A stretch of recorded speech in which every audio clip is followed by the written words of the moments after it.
मनुष्य में ये शक्ति है कि वो मन से जैसा सोचता है वैसा ही बनता है। इसलिए संतों ने एक कहानी बताई है, आपने सुनी होगी, फिर से सुनिए।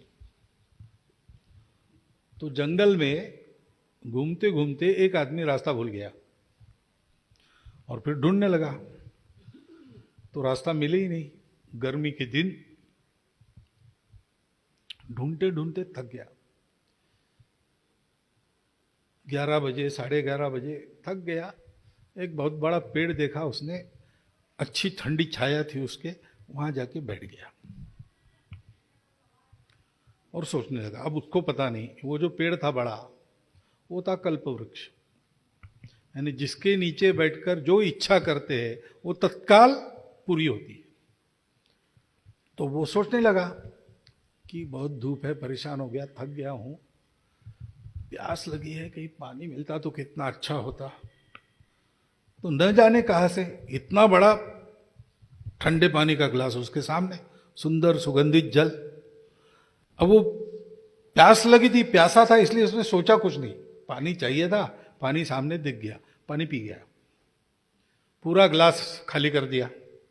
अब जब ऐसा होता है ना, तो 1-2 मिनट में फिर भूख लगती है, शरीर के सारे रस फिर से प्रवाहित होने लगते हैं, जठर रस भी प्रवाहित होने लगता है।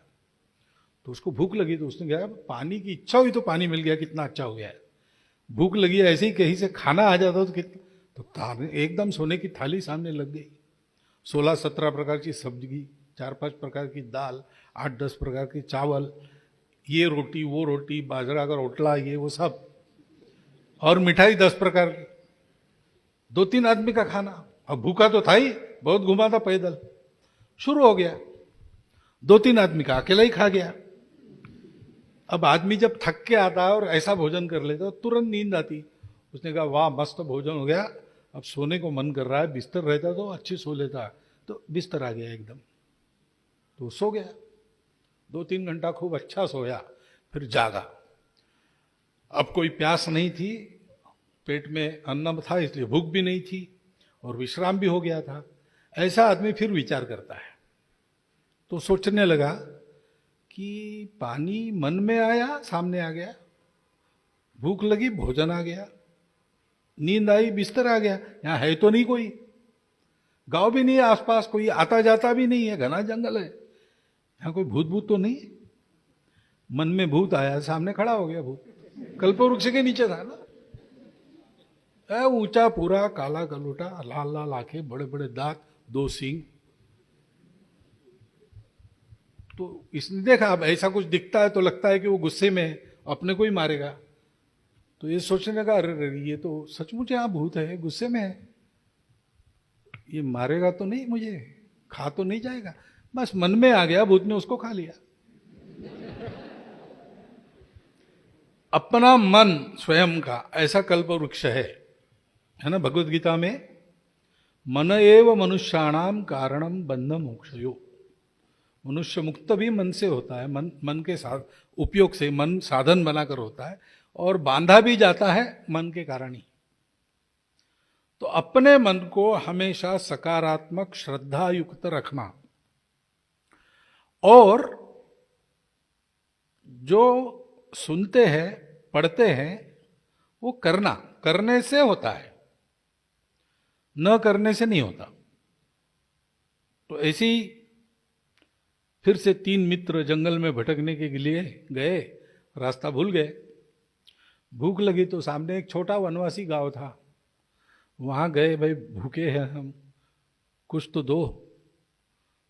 तो वनवासी बड़े उदार रहते हैं, तो एक ने दूध दिया, एक ने आटा दिया, एक ने गुड़ दिया, एक पुराना बर्तन एक घर से मिला, माचिस की डिब्बी मिली एक घर से। तो फिर जंगल में जाके पत्थरों का चूल्हा बना के उसमें लकड़ियां वगैरह जुटा के सुखड़ी बनाने लग गए। अब गपशप में सुखड़ी बहुत ही सूख गई, इतनी सी बन गई, खाना है 3 लोगों को, क्या करेंगे।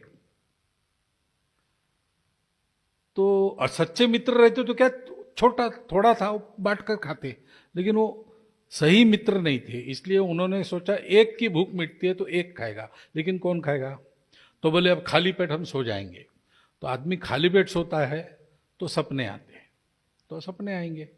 फिर जागकर सपना बताना अपना, जिसका सपना सबसे अच्छा वो खीर खाएगा। ठीक है, सो गए। थोड़ी देर के बाद एक ने सब दोनों को जगाया, अरे क्या सोए हो, खीर मैं ही खाने वाला हो, इतना सुंदर सपना। तो क्या सपना? तो बोले मैं नींद में जाग गया सपने में, और उठ के जाने लगा। जंगल के बाहर एक शहर था, शहर में कोई दिख नहीं रहा था। खोजते खोजते शहर के मध्य में एक बड़ा मैदान था, वहां सब लोग जमा थे, मैंने देखे। तो मैंने एडिया उठा उठा के उस भीड़ में देखा क्या कर रहे हैं।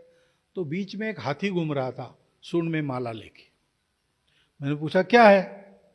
तो उन लोगों ने कहा ऐसा है, इस शहर की राजकुमारी, उसका विवाह है, बहुत ढूंढे लेकिन योग्य आदमी मिला नहीं, तो हाथी के सूंड में माला दी है, माला जिसको पहनाएगा वो इकलौती लड़की है, उसका पति बनेगा और इस शहर का राजा भी बनेगा।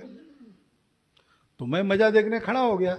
सूंघते सूंघते हाथी मेरे पास आया, उसने मुझे सूंघा ऊपर से नीचे और माला मेरे गले में डाल दी। फिर क्या, लोगों ने मुझे कंधा पर लिया, जुलूस निकला, राजमहल में गए और धूमधाम से बैंड बाजे की आवाज, पटाखों की आवाज में, और उस राजकन्या से मेरा विवाह हो गया। मैं राजा भी बन गया, सुंदर राजकन्या का पति भी बन गया, संपत्ति भी आ गई, और क्या चाहिए, इससे अच्छा सपना क्या होता है? तो दूसरे ने कहा अरे इसके लिए जगाया, तो इससे तो मैंने अच्छा सपना देखा। कौन सा अच्छा सपना देखा? तो बोले अरे भाई ये राजा, राज्य, राजकुमारी, धन, ये साथ थोड़ी आते हैं। मैं तो सपने में जागा, देखता हूं सामने प्रत्यक्ष नारायण खड़े, शंख चक्र गदा पद्म सहित। तो मैंने तुरंत नमस्कार किया, साष्टांग। तो नारायण ने कहा कि भक्ता, हम तुम पर प्रसन्न हैं, इस जन्म के बाद तुम्हारी मुक्ति पक्की। अब इससे कोई अच्छा है? अब दो तो हो गए, तीसरा था, लेकिन वो कुछ बोल नहीं रहा था, मुंडी नीचे डाल के ऐसा। तो उनको लगा इसका सपना अच्छा नहीं, कंपटीशन में ये नहीं है, वो पूछ लो इसको। पूछा तुम्हारा क्या है?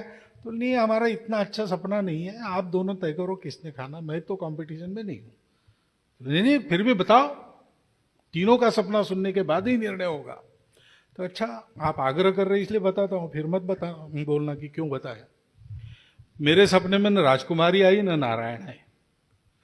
मेरी आंख खुली तो सामने एक राक्षस खड़ा और बड़ा गुस्से में था। मैं थर थर कांपने लगा। माफ करो दैत्यराज, क्यों ऐसा? तो तुम पर मैं गुस्सा नहीं हूं, तुम चिंता मत करो, ये तुम्हारे दो है ना तुम्हारे साथ आए हुए, ये नालायक लोग हैं, मैं इस पेड़ पे रहता हूं, इसके तरफ पैर करके सोए हैं, इनको मैं खाने वाला हूं। तो मैंने कहा महाराज ऐसा मत कीजिए, मेरे बहुत अच्छे मित्र हैं, बहुत दयालु, उनका अपराध भी कुछ नहीं, किसको मालूम आप यहां पर रहते हो? तो नहीं, आग में हाथ जानबूझकर डालो या अनजाने में डालो, जलना तो है ही, अपराध हुआ है, अब उनको सजा मिलेगी। तो मैंने कहा महाराज वो मेरे दोस्त है, तो उनके अपराध की सजा आप मुझे दीजिए, मैं मेरे दोस्तों के लिए मरने के लिए तैयार हूं। तो राक्षस ने कहा अच्छा, लेकिन तुम्हारा तो ऐसा अपराध तुमने किया नहीं, ये ठीक है तुम उनकी सजा ले रहे हो, लेकिन तुमने अपराध नहीं किया, इसलिए तुमको जरा नरम सजा होगी।